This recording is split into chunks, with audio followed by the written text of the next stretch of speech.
අද අපි හදන්න යන්නේ ටාකෝස්. ටාකෝස් හදන විදිය මම ඔයාලට කියලා දෙන්නම්. කනේ ඇඟිලි ගහ ගන්න. මොකද හිතන්න එපා. මුලින්ම අපිට ටාකෝස් එකට අවශ්‍ය වෙන්නේ ටාකෝස් හෝල්ඩර් එකක්.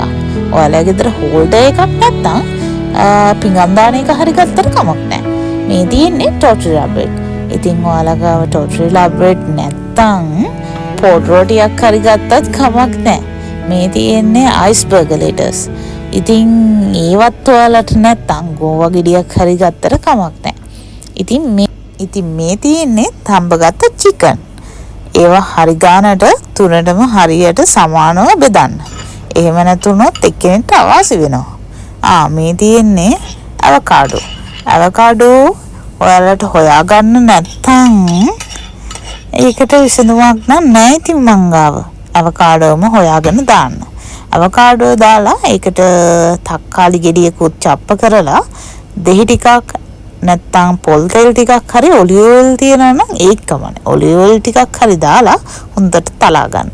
තලලා ඉවරලා ওই විදිහට මං කිව්වා වගේ සමානව බෙදා ගන්න. මේ උඩින් සුදු පාටට දැම්මේ මොනවද දන්නවද? මයොනයිස් නෙවෙයි. Sour cream. ඔයාලා ගාව සවර් ක්‍රීම් නැත්නම් මයොනයිස් හරි දාගත්තට කමන්නේ. මයොනයිස් ගෙදරදී හොයාගන්න බැරි වුණොත් මේ කිරි හරි දාන්න.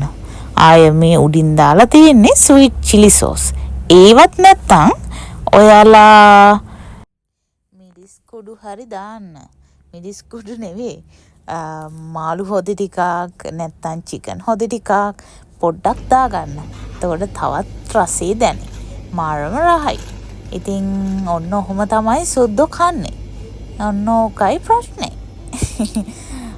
දෙය කැල්ලකුත් පැත්තකින් තියන්න අමතක කරන්න එපා. මං ගිහිල්ලා එන්න. ආයෙත් හම්බෙමු.